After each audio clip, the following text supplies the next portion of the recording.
We're going to continue talking about convergence of indefinite integrals, but what we're looking at today is ways we can prove that an integral either converges or diverges without having to actually evaluate it directly. So we're going to look at a specific case here. We have the integral from 1 to infinity of 1 over x to the p dx. We want to know if that converges. Well, if we evaluate this, we can take the limit as b approaches infinity of the integral from 1 to b, change 1 over x to the p to x to the power of negative p, keeping in mind that p is a constant. Take the antiderivative.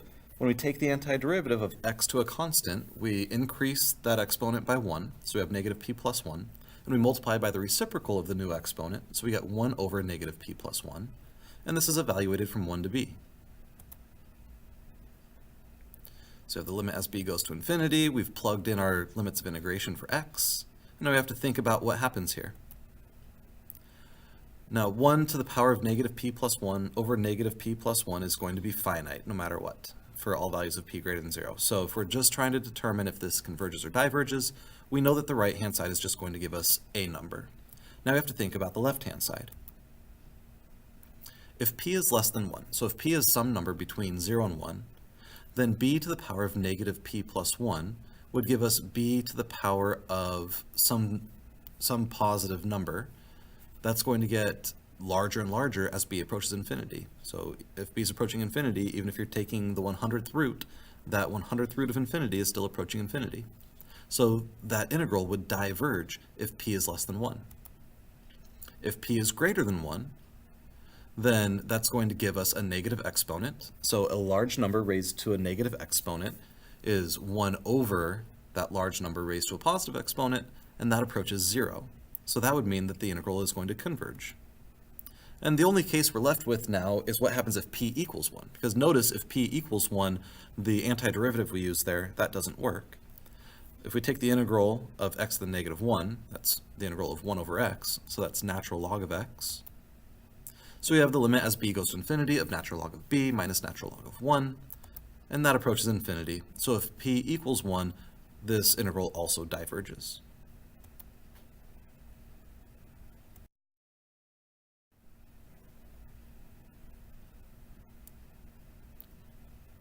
Okay, so let's let a be greater than 0 and p be a constant. Take the integral from a to infinity. That's the limit as b goes to infinity of the integral from a to b. And same result as last time. This a to negative p plus 1 over negative p plus 1 is still finite. And we end up with the same result. So it turns out that integral doesn't have to start at just 1. It could start at any number a.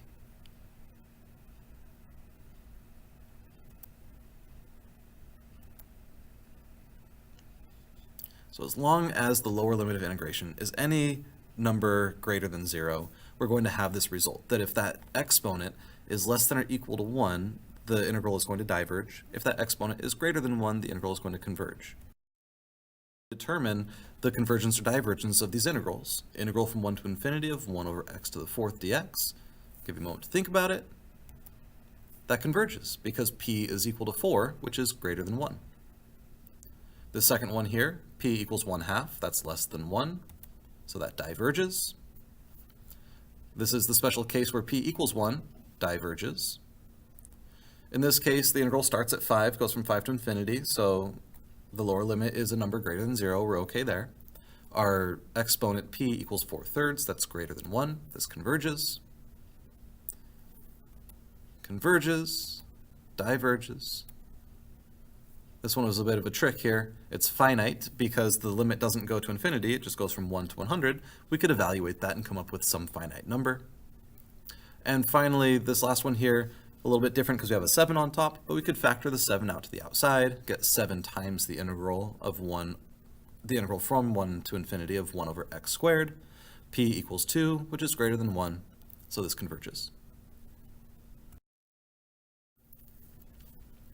All right, we want to determine if this integral converges or diverges. Integral from 1 to infinity of e to the negative x. So we'll write that as a limit as b goes to infinity. Take the antiderivative, plug in our limits of integration. Negative e to the negative b, that's negative 1 over e to the b. And as b gets really, really big, that's going to give us 0 plus 1 over e, so we get 1 over e. So this integral converges. Now we want to know if the integral from 1 to infinity of e to the negative x squared dx converges. Well, the nice thing is now that we've figured out something about the previous example, 1 over e to the x, if we're just trying to answer the question, does this converge, we don't necessarily have to evaluate the integral. We can go ahead and compare it to the one that we already know. When x is greater than 1, e to the power of x squared is greater than e to the x. So 1 over e to the x squared is less than 1 over e to the x. Let's take a look at what we would have here. As x is greater than 1, you can see the comparison of these two functions. And since 1 over e to the x squared is always less than or always below 1 over e to the x, and 1 over e to the x converges, 1 over e to the x squared is bounded above, and the natural consequence there is that it also must converge. If there's a finite area under that blue curve, there must be a finite area underneath that red curve.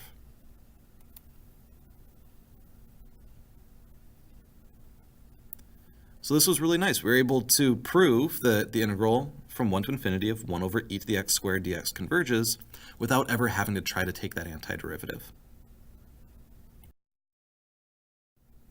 So this is what we call the comparison test.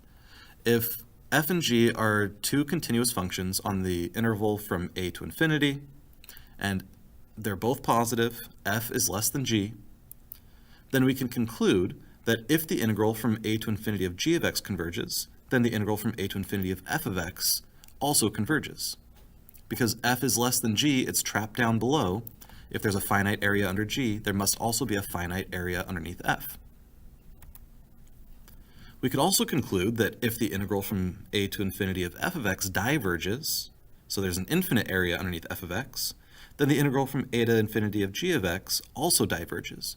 Since f is below g and there's an infinite area underneath f, there must also be an infinite area underneath g. Okay, let's see if we can determine if the integral from 1 to infinity of sine squared of x over x squared converges or diverges. So what we can do here is try to relate this to some integral that we already know the divergence or convergence of. Since the max value of sine of x is 1, that means sine squared of x is always going to be less than or equal to 1, always greater than or equal to 0. So we end up with this inequality. We already know that the integral from 1 to infinity of 1 over x squared converges because we have a p of value of 2, which is greater than 1. Therefore, the integral from 1 to infinity of sine squared of x over x squared converges by comparison, since sine squared of x over x squared is always less than or equal to 1 over x squared. By that comparison test, it must also converge. Let's take a look at this one. All right, the square root of x squared minus 0.1 is always going to be less than x for positive values of x, because inside that square root, we've just reduced it ever so slightly by 0.1. Well, since the bottom is smaller, that means the overall fraction, 1 over root x squared minus 0.1, is larger than or equal to 1 over x. We know that the integral of 1 over x diverges because that's our special case where p equals 1. Since that diverges and the integral we're looking at is always larger, it must also diverge.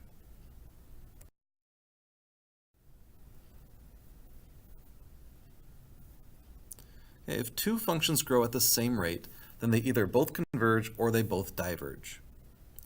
So if we want to know if the integral from 1 to infinity of 1 over 1 plus x squared converges,